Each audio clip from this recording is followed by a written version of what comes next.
Enugu ukwu zọnụ, Enugu ukwu ṅụọnụ, Enugu ukwu lienụ, Enugu ukwu lizonu. Asị m nke onye chinya zee. Ọmụ abụọ ọzọ mkpa ama obi Okafọ. Ofie ugwu na Enugu ukwu na Ụmụnri. Ekenekwe m unu. Biko reasoning ji wee bịa na mgbede a bụ na o nwee ndị chi ọzọ, I think about 2 weeks ago or so. Ọzọ ikwikwii ha na-echi n'Enugu ukwu. Ọ bụrụ ọfịa dulos na ọzọ ikwikwii. Somebody wee kpọọ m wee na-asị m nọkwa ife Jude ekwu n'ife kwu mgbe a na-echi ọzọ. When say the person no, na man nọrọkwa ife Jude kwu na ma dey follow ma ha na-eme dị ọzọ, because to me na ife a na-eme abụrụ ọzọ ka fa na-echi.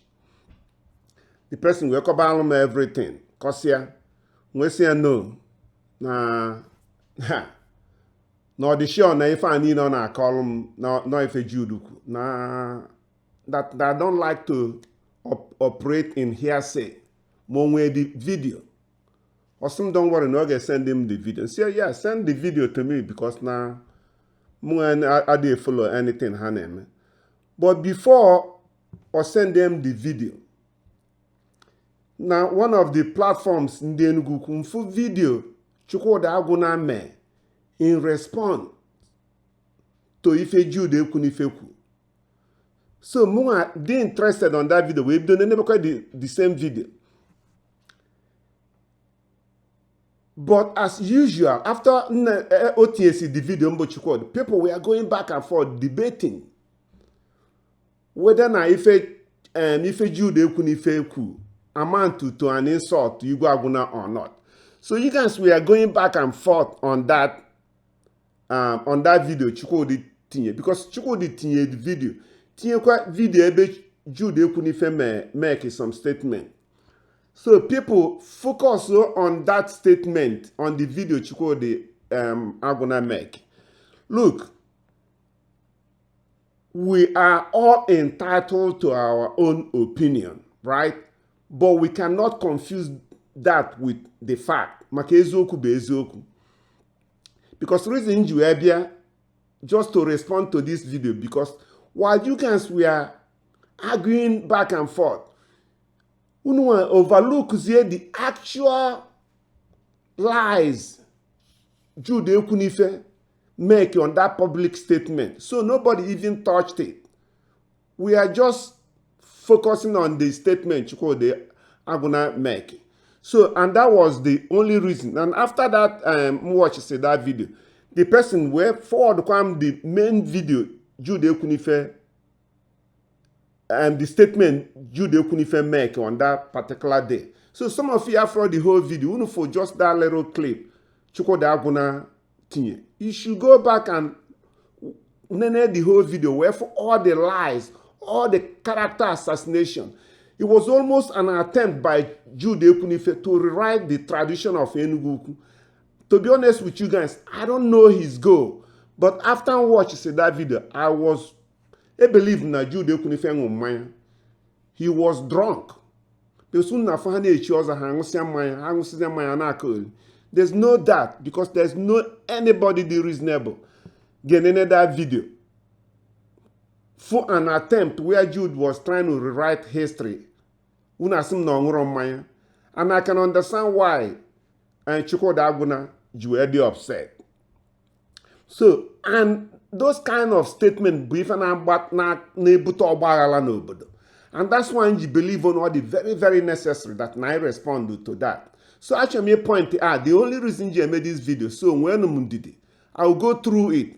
5, so many lies, but I pick him out 5 of them. Nchi point out Jude ekwu n'ife as ni not say that day. In fact, I will say there were 4 of them. There's 5 statements in picky. But the last one, but the only truth, Sinonu Jude were put at that particular day. But the rest was bunch of lies. And I'll go through them one after the other. Kunu water. Look, mgbe Jude, I won't even go into my Jude abonye Enugu ukwu or bronye Enugu ukwu. Because na Chukwudi Agwuna just kind of nyanye the history of their relationship, their family and Jude ekwu n'ife. Otu esi wee chi Jude Ekwunife ọzọ. The only thing mmụta besides that, Chukwudi Agbuna abụrụ the first person pụtago gwa anyị na Jude abụrụ onye Enugu Ukwu. Mgbe Igwe bịa America for the first time na California, ka Igwe gwa anyị, Igwe Rafụ Ekpe gwa anyị na Jude Ekwunife na-akpa ọgba aghara n'Enugu Ukwu. Mgbe Jude na-azọ PG, na Jude Ekwunife kpọrọ some youths gbada ọka bulu placard na-demonstrate na-cause trouble n'Enugu Ukwu. And Igwe was telling us this within the cabinet, na amara ebe Jude Ekwunife si, na Jude need ịbịa kọwa ndị Enugu Ukwu ebe o si. And that was the first time na Jude abụrụ onye Enugu Ukwu. So I wouldn't even go there. And Jude himself find it necessary to come and write a book.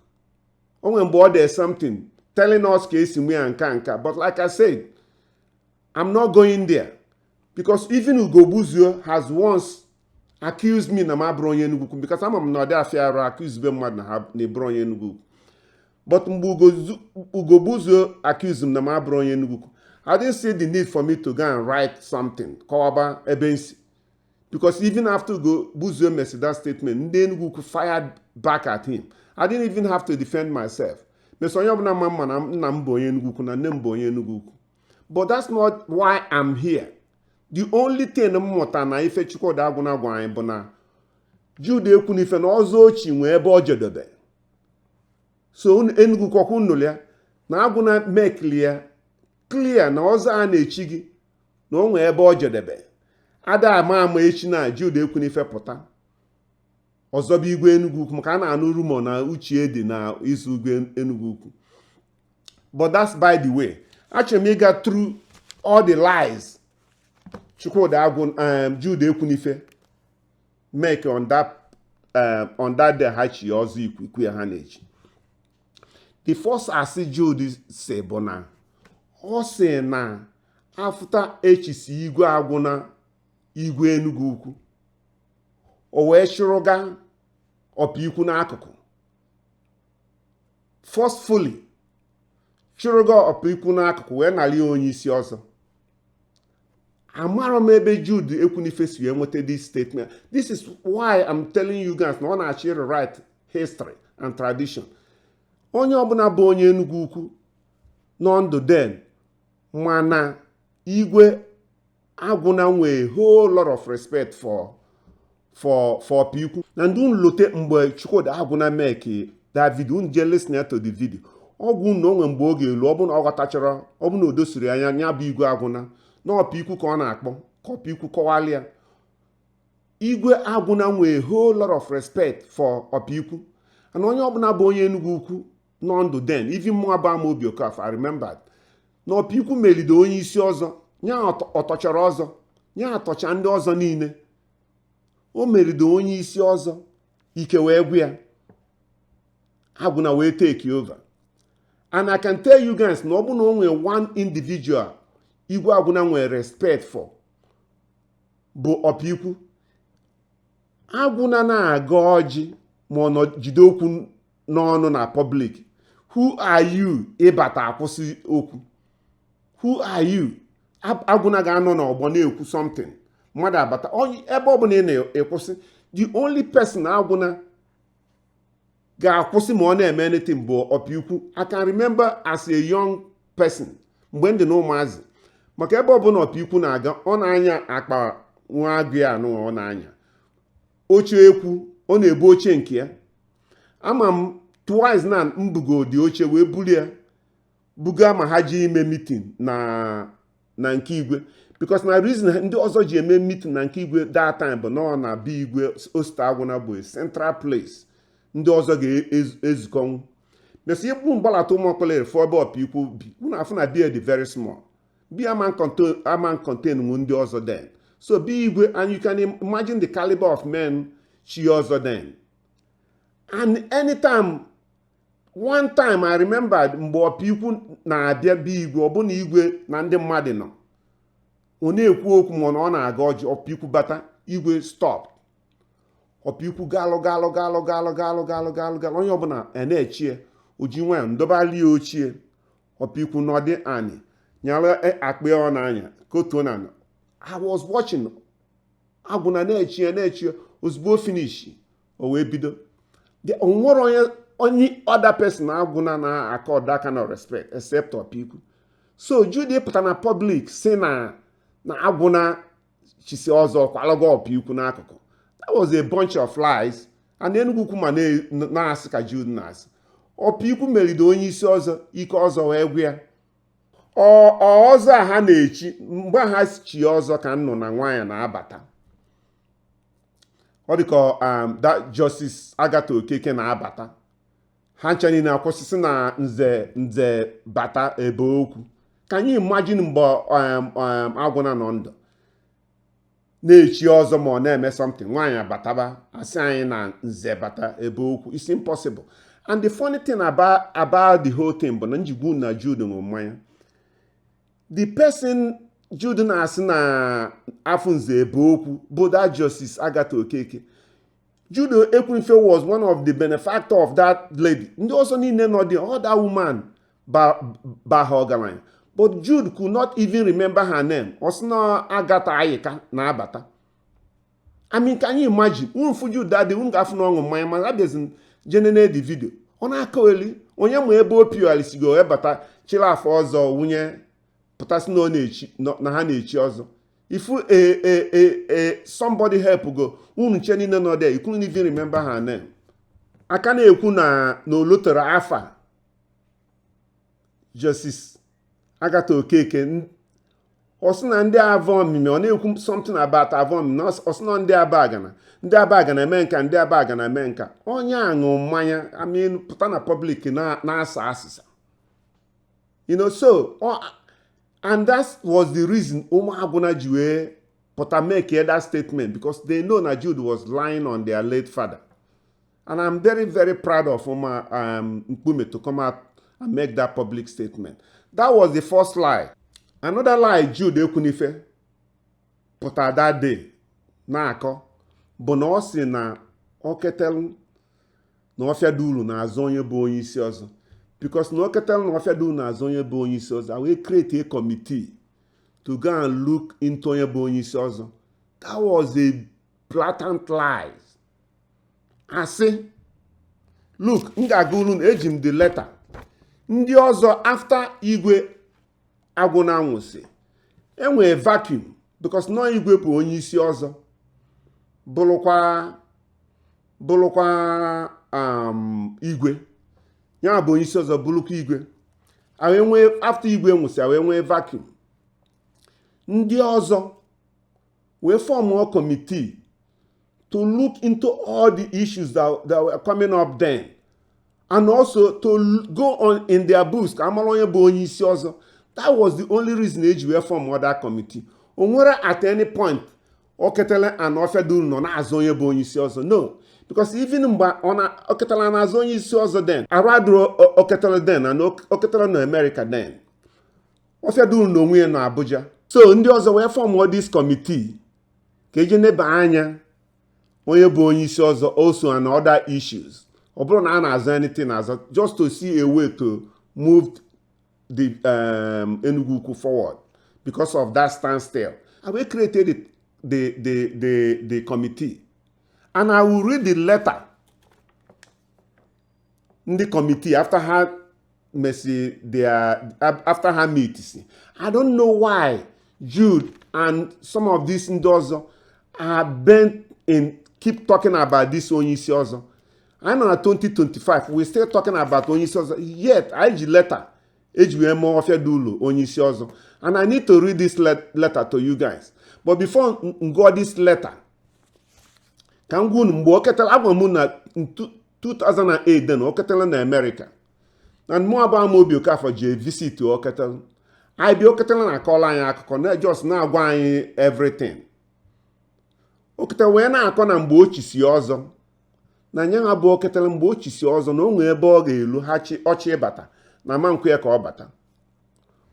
Ọ na-ajụzi Igwe ka esi nke bụ na ọ ma mbata ebe Ofedulu ha nọ ma ọ ba ha all those men nọ there. Igwe Agwụna wee gwa Oketela na Okechi zuru na ndị na-anọ that place bụ ndị Ọzọmkpọ. Now, this is the story Oketela na-akọ, and the reason ji akọlụ this story unu efu mgbe m ga-agụ this letter, it will make sense. Oketela wee jụọ Igwe kedu ife ọ ga-eme ka ọ wee solu nọba there. Ha wee gwa ya na o need ije chi Ọzọmkpọ. To tell you guys na Oketela na onwe ya mara dị na enwe ife bụ Ọzọmkpọ. Enugu Ukwu anyị nwa ama ife bụ Ọzọmkpọ then. Na Agwụna bụ onye form Ọzọmkpọ, and he quietly formed that Ọzọmkpọ na Enugu Ukwu. A whole lot of people amara na enwe Ọzọmkpọ. Even up till today, onwe ndị Enugu Ukwu ga na-ajụ ka ife bụ Ọzọmkpọ. So eventually, Oketela si na o jezi mee Ọzọmkpọ. Ka o mesizi Ọzọmkpọ, onwe Oketela mee na Enugu Ukwu ma ife na-azọ Ọzọmkpọ. Mesa na elote mkpọ my mom na Nigeria then say biko na nchọ ka o jee zie m Oketela ozi. Because after my dad nwụrụ, so Oketela ka nji wee melụ nna. Mgbe m ji enụta nwaanyị na Nnobi, Oketela ji enụta m nwaanyị. Nya adu ụmụnne m nọ na Nigeria eje Nnobi. Nya represent him as my dad wee je nụta nwaanyị. So mkpọ my mom si ya biko ka o jee zie m Oketela ozi. My mom ana-ajụ m ka onye bụ Oketela. Nsị ya Christian Nwogbon. Ọ sị m no, na ọ bụrụ Christian Nwogbon, nọ mkpụ ka a na-akpa ya, nọ mkpụ 1. Nsị na mamakwa nke na-aza mkpụ. Nọ Christian Nwogbon ka na Oketela ka eji wee mmalị ya, na Oketela ka ya na-akpa ya. So a na-aga back and forth. So na ndị a Ọfịadị ụlọ ha echisigo Ọzọmkpọ before Oketela call this letter. Ha deto Ọfịadị ụlọ after the committee meets. Okay, let me read it. And the address of this letter, the heading bụ Ọzọ Enugu Ukwu, Stone Castle, Awov Village, Enugu Ukwu. I say Ọzọmkpọ Chief Joseph A. Okonkwo, Ọfịadị ụlọ, Enugu Ukwu na Ụmụeri, Uroko Village, Enugu Ukwu. Isi Ọzọ Enugu Ukwu. You will recall that on 24th November 2007, at the meeting of Ọzọmkpọ / Traditional Cabinet of Enugu Ukwu, a committee under the chairmanship of Ichie H.C. Abana was set up to reform Ọzọ Enugu Ukwu. Part of the reform include, but not limited to, 1. Update of membership, review of terms and conditions of membership, general administration. At the meeting of this committee held on 17th May 2008, your name was listed as the senior in membership hierarchy of Ọzọ Enugu Ukwu as at this day and date. In view of this position, the chairman of this committee has directed me to formally inform you of this position and that henceforth you are recognized as Onye Isi Ọzọ Enugu Ukwu. Further to this, you are please requested to liaise with the chairman who will acquaint you with the draft documents of Ọzọ Enugu Ukwu and other related issues. Please accept this assurance of our highest regards and esteem. Ọzọmkpọ Chief Frank Ositanwokike Ugogbuzuo, Secretary, Enugu Ukwu Traditional Council and Cabinet. And this letter was copied to Oba D.A. Nwando, Traditional Prime Minister and Chairman, Traditional Council. Was also copied to Ichie H.C. Abana, Chairman Reform Committee. So if I have a letter there to Ọfịadị ụlọ, gwe na onye abụ onye isi ọzọ. So I don't understand why Jude Ekwunife ga-eji wee pụta in 2025 na-akọ eri agba, nwụsịa mmanya na-akọ eri agba. Look, let me tell you guys something. The only reason Igwe Agwụna ji bụrụ Igwe bụrụ onye isi ọzọ bụ because no nyanga after Opiku mesisi ọzọ ike adọzie ya, o hand over to Igwe Agwụna. And the only reason o ji hand anya to Igwe Agwụna bụ na Igwe tọcha ndị ọzọ niile. So if Ajude na-agwụ na-emere Oketela onye isi ọzọ because na Oketela is the same village. Juziania ma Oketela atọ Igwe Agwụna n'ọzọ. Juonia ma Oketela atọ Igwe Agwụna n'ọzọ.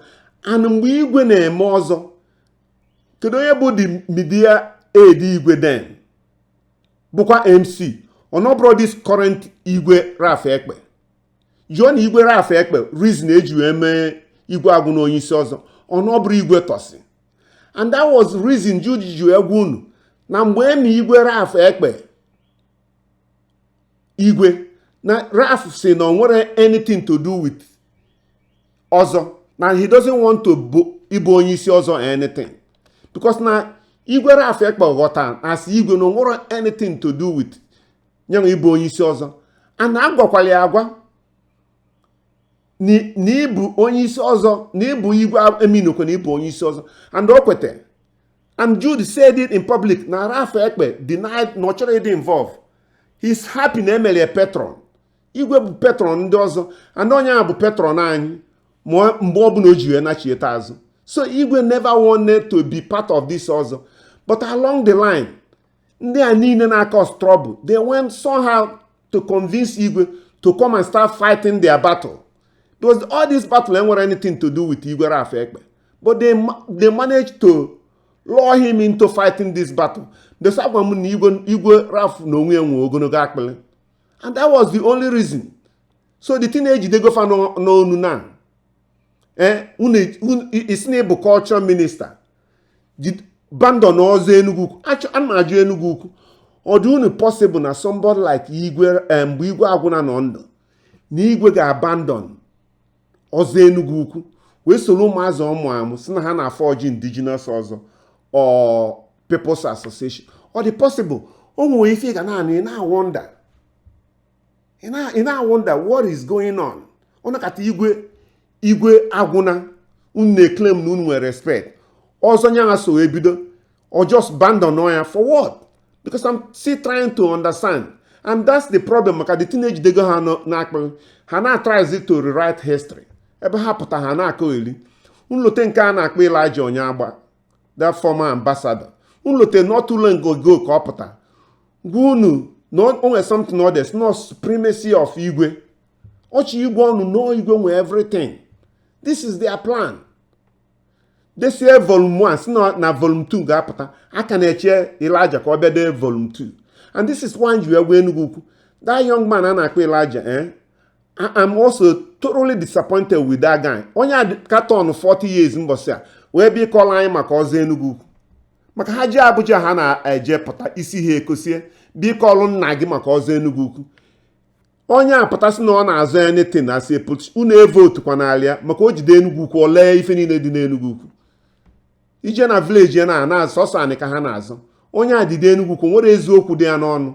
A young person so ụmụ okenye na-akakwugharị ịpụta dee volume 1 a na-echezi ka ide volume 2 ikwezi apụta dee volume 2 ha akpọrọ gị na tinye Jude n'isi.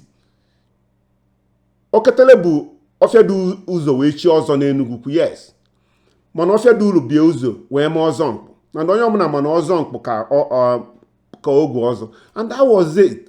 Anyị nidozi ịbịa na-aga back and forth on onye bụ onye isi ọzọ. You cannot in 2025 try to rewrite history. Enough is enough. Forget the other one. I'm onye bụ onye isi ọzọ. Enugu kuma onye bụ onye isi ọzọ. Triasi osi. Osu no ketele na Igwe bụ the same village. Na ndị ọzọ na suspect oketelu because na ha ncha niile si the same village. Therefore, ha wee sị na amami onye isi ọzọ. Can you guys imagine that? So something Lu Oketelu Kunje behind him deny ya inye ife lulie because nun na suspect no ga support ụmụ Igwe. Onwe mgbe ụmụ Igwe bịa gwa Oketelu na ha na-achọ ịzọ Igwe. Jude nọ mgbe ụmụ Igwe bịa meet Oketelu na ha na-achọ ịzọ Igwe. Ihe nọdị na public when I made this character assassination on Oketelu. You keep contradicting yourself. Kedu nke ọ bụ? Oketele na Ọfịadụ ụlọ azọ the thing azọ. Ka unu abụ ndị ọzọ ji behind napụ Oketele onye isi ọzọ. Kedu nke unu mee? Because no matter how you look at it, you are looking bad. Unde letter. So letter unde bụ fake letter. So this unu mana Oketele bụ onye isi ọzọ. Na-apị anya maka unu achọrọ enyi ya maka na Chukwudi Agwụna ga-abụ ọ ga-support Chukwudi Agwụna. Chudi, m ihe na-ewute m n'ihe niile a bụ na mgbe ị na-azọ PG Enugu Ukwu, mgbe ị na-azọ PG ke ndị gbakwa uto ke ndị na igbu PG Enugu Ukwu Jude Ekwunife ke na onye mee gị PG ọnụ bụrụ ọfịa dị ulu na Oketelu na Ọsọfịa. Mgbe ị nwere problem ọkwa onye isi ọzọ ka ị gbaga atụ which is ọfịa dị ulu. Mgbe unu pụ, I mean this is unbelievable. Okay Jude, ka njigodi gị mgbe unu pụ si unu na-achọ ọzọ ịnọ n'ọzọ Enugu Ukwu n'unu afọmgo ọzọ indigenous ọzọ ke ndị gba unu akwụkwọ ọnụ bụrụ Oketelu na ọfịa dị ulu. Oketelu na ọfịa dị ulu gbaa unu akwụkwọ n'unu ama mpụ na ọzọ Enugu Ukwu na-alụkwu na-achọ imen.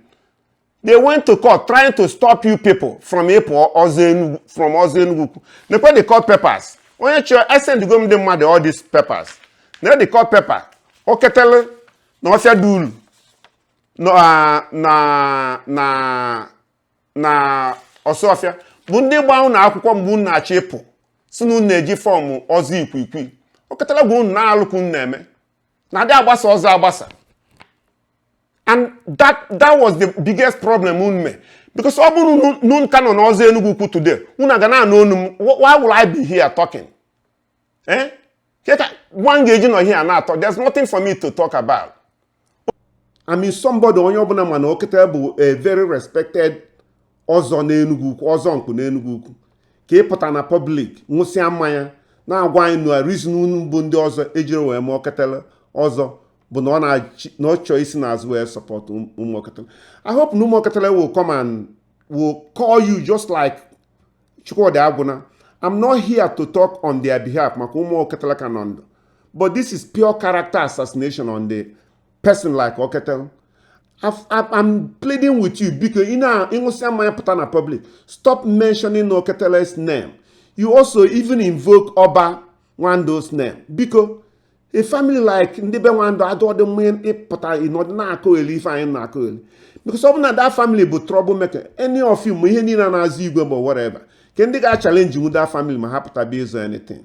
You should not mention their name, and I hope they will also caution you. Okay? On the same breath, after Okosilunu, na the reason ejire wee mee Oketelu onye isi ọzọ because na ọ na-support ụmụ igwe. Wee nọdụkwa na wee gwa unu Oketelu wee pụta na public wee na-akwa akwa alịlị. I mean this is what this man was saying in public mgbe Jude. Na Oketelu pụta na public na-ebe na-akwa akwa alịlị na analụghị ife lulie. Ndị ọzọ wee mebeli ebele wee mee ya osote onye isi ọzọ. And to compensate him for being osote onye isi ọzọ, ha wee sizie na ọbịa ka a ga na-eme interview ma onye chi ịbata ọzọ. So basically, na ha compensate Oketelu onye chi ịbata ọzọ Enugu Ukwu ka anọdịbe Oketelu na-enwe ka ọ bụrụ Oketelu ga na-eme onye ahụ interview. That was another lie yeah make all the sense. Look, the problem these men but they don't go. I don't them sure na ha na-read their constitution. I can bet you na Jude afunro constitution ndị ọzọ. Ibe na nke anyị na-echi ọzọ echisi ọzọ enye gị a copy of our constitution. Ije go mali ihe na-abata na ya. These men they don't even look at their constitution. Go and look at their constitution. Their 2011 constitution. Because that their constitution is part of what we use also. Go and look at that constitution. You will see that that constitution stipulate na osoto onye isi ọzọ, the second in command, bụ onye dị in charge of interview committee. So ichi bata ọzọ Enugu Ukwu, then onye ga-eme gị interview bụ onye na-esote onye isi ọzọ, and nọ na bie ka na-eme the interview. O nwere anything to do with na compensate of Oketelu. I mean Jude, keke yesi pụta na public na-akpali Oketelu otu a. Igukwa constitution unu. Go and look at your constitution. Even anyị nwa na ndị ọzọ Enugu Ukwu na ịbịa chọọ ịbata ọzọ Enugu Ukwu ga-eji onye ọbụla bata. You have to go through Ọsọfịa because no Ọsọfịa bụ second in command, and both Ọsọfịa ka a na-eme interview. It has nothing to do with compensate or Sophia because no soto onye small na anala efelule. No, that was a lie. So go Abu Juduma, why you are telling all these lies? So go Abu Juduma, why you are trying to rewrite history? But it's not going to work. That was the third lie Jude said. The fourth one, Osina ndị nze Enugu Ukwu. Now all the nze Enugu Ukwu dị under Igwe Agwụna. Hey, alụme. Onye ọbụla bụ onye Enugu Ukwu nwere nwere ife dị ka nze Enugu Ukwu. Nze Enugu Ukwu bụ mgbe ndị nze ọnụkọ ọbụla na-eme nze gbakọ juo. Asị na ndị nze Enugu Ukwu agbakọ. Only any reason for them to go and see Agwụna, they can go and do that. But the idea no if an Azan Enugu Ukwu na no Agwụna in charge of that. I don't know where you get that from. All these things but I only know now. Couldn't pokola everything. Ponye Igwe. This traffic ekpe. Couldn't blame Benoy no from Igwe Agwụna ko ebide. Look, mwenchi imenze. Mwenchi ishi ọzọ. Asim na nga emenze. Mbata n'ụmụ ọkpọle jiofa ke ka nga esi emenze. Agwa m na nze nga eme bụ nze aka n'atọ. Ụmụ ọkpọle Ọrọfịa na Urokwe. These three villages na ọdụkọ nwanne na ebe nga eme nze. Mkpọ chairman ndị nze ọbata si from Urokwe mkpọ ya ka agwa m ife nga eji eme nze. Na mgbe nchi nze onwere ihe gwa m na nga eje meet Igwe. Onwere ihe gwa m na onwe anything nze na-echi nwere to do with Igwe. Why is it now? Unu eje form o ife unu form si no nze Enugu Ukwu wolu ofu ekpelime mee ya onye isi nze. Sizie na ọdụ under Igwe Raf Ekpe. I mean, I don't understand why you people are doing all this stuff. In short, I think I do understand. Because ọzọ unu na-eme ji unu na-akpeli. Unu amazi ife unu na-eme. Unu na-eme erize emele because the ọzọ ji unu na-akpeli. So unu na-achọzikwu mbukọla everything bunye Igwe Raf Ekpe. So onwere mgbe Enugu Ukwu ji nwee ife na-aza nze Enugu Ukwu. So I used now saying na mụ abụ nze because I may belong to that thing ha na-akpọ nze Enugu Ukwu na ma bụ ọzọ onye nze na Enugu Ukwu. I don't understand. You people should go back and it's obvious noon the very very confused. The only thing Jude, the last thing nchi ikwu na but the only thing Jude ukwu, nga asụ no the only thing okwu bụ eziokwu bụ ọ sị na government will tell you na Enugu Ukwu enwere ọzọ na abụ. Yes, he said that in public. That's why you go known as na Jude na asa. Jude, you are correct. Government ama ngwa gị na enwe ọzọ na abụ na Enugu Ukwu maka na ofu ọzọ ka enwe. And ọ bụ na gụnwa bụ Jude nun believe na ofu ọzọ ka enwe. Why unu jizi eje form indigenous ọzọ? Form si ọ dị unu ka make sense. Unu form people's association. When you know na government recognize ofu ọzọ na Enugu Ukwu. You people went to court. Ije court agwa unu na-adị agbasa ọzọ agbasa. Government bụ court. Gwa unu na-adị agbasa ọzọ agbasa. Nun chije form any social whatever. Nun the entitled to belong whatever. But na ọzọ Enugu Ukwu, unu rapụ ọzọ Enugu Ukwu. Ma ego niile dị na bank, ma everything belongs to ọzọ Enugu Ukwu. Whatever unu na form. Ma nun azakwa na ọzọ Enugu Ukwu. Anytime unu na-echi ọzọ, ana m agwa ndị banyem, that ebe anyị unu na-echi ọzọ bụ a crime scene. Because ọzọ unu na-echi bụ in violation of court order. Because unu ka na-etinyekwa ọzọ Enugu Ukwu and all that stuff. Amara nwa aka ji gba unu nkịtị. Any dị ibie unu chigba ọzọ abịa kpọkọlụba unu nche niile one after the other. And this is what I've been pushing.